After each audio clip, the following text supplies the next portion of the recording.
欢迎来到少主离的魔玩频道。今天咱们再来做拼装藏丸阁界神之战的须佐之男。哇，这个盒子还是非常巨大的，这么大的一箱，里边的板件内容超级多，光是说明书的内容就有这么厚一本，附带一张水转印贴。好，也是终于把它拼完了。其实这个拼装过程时间还是挺长的，虽然里边都是一体的合金骨架，但是你在往上装这些装甲的时候，还是需要一层一层的包上去，并且在一些细节的刻画上面都是用零件来做的分色处理，还有一些联动的关节，所以整体的内容还是非常多的。拼完了以后会带这个系列标配的地台，下边这里是一张色卡，地台在伸缩的时候有锁的扣子，这一块推出来可以弯折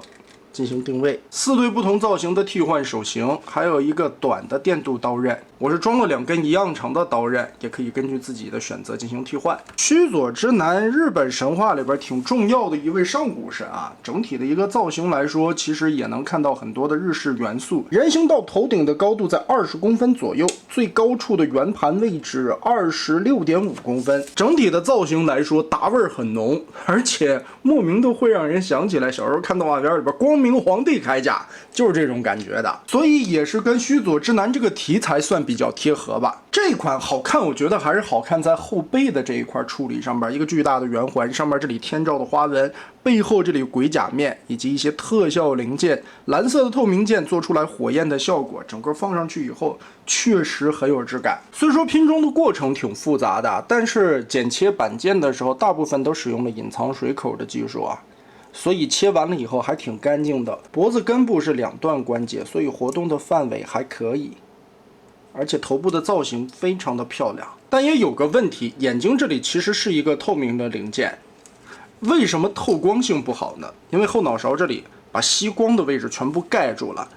只从这个缝隙里边能透出透明的零件，所以呢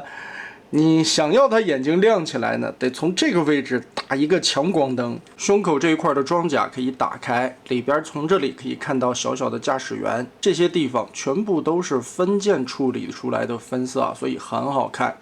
肩膀位置独立的活动，这一块根部可以旋转，肩胛上方透明零件这里有一个小的联动细节，把这里撩开的时候，旁边的喷口可以联动着伸缩。肩关节这里是合金骨架，平举90度没有问题，360度的旋转，而且外托有一个蝴蝶关节，增加活动范围。2头肌的旋转360度不会阻碍。2段关节的合金零件折起来的幅度还是挺大的，后边这里也会有挡肉。金色的零件点缀的非常漂亮，手腕这里根部球形关节还可以往上翻折的这么一段转轴，小臂上有一个龙头式的臂甲造型，可以通过双关节折叠延长出来。这个特效件卡的时候很有意思啊，你需要打开它，解锁开2侧的卡扣，才能把它拔下来。这个龙嘴根部也是双段关节的连接。胸口2侧的装甲可以进行小范围的活动微调，左右旋转，虽然做不到360度，但范围也挺大的。腰部蓝色和黑色的零件其实就是这样包上去的，并没有锁死，所以当你左右弯腰的时候，它会随着轴来回活动，前后活动的弯腰幅度也可以，并且前边的这块装甲也可以跟着联动。前裙甲的根部设计了双段关节，侧裙甲有一个炸开的效果，拉动可以把它炸松，同样后裙甲也可以炸开。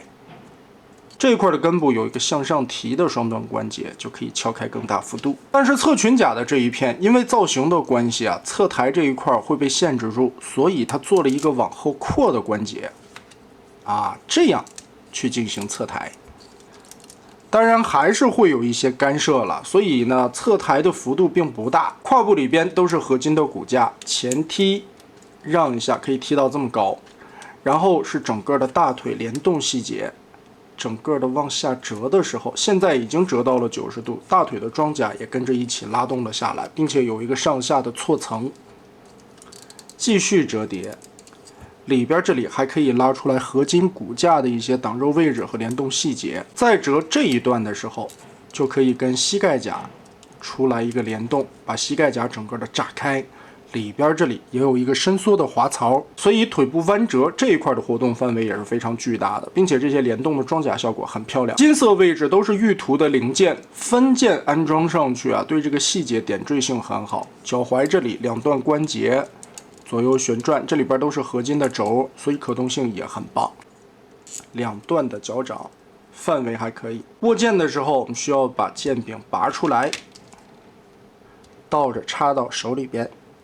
亮闪闪的电镀双刀非常漂亮，不过也属于是个指纹收集器了。腰部的零件这里设计了2个刀鞘，可以把它们划进去，插在腰上，摆一个这样扶刀而立的造型。背后的这个轮子刻画的非常漂亮，尤其这些透明的火焰加上以后的质感，再加上整个金色的面具，这个鬼的造型，獠牙刻画的一些尖刺也是非常凶残的。此外呢，还可以往上推，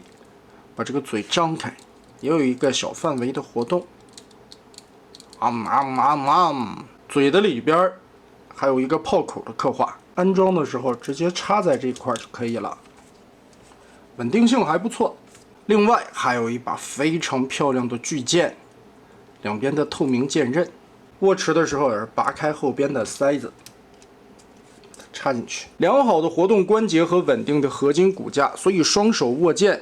这个造型也是没问题的。随随便便摆一个大张一刀流。这把巨剑还有一个玩点，我们可以进行拆分，把这里拔开，从里边抽出一把电镀剑刃的大宝剑。哎，这一块其实可以抠开，把它卸下来，然后中段这里呢，再左右拆开，上方这里有一个滑槽的锁子，解放下来，中间这里对插着这个3角的零件，再把2个握把翻出。这样巨剑就把它一分为3，巨剑的侧半边也可以跟这个插口进行连接，插进去以后往前推一下就把它锁定住了，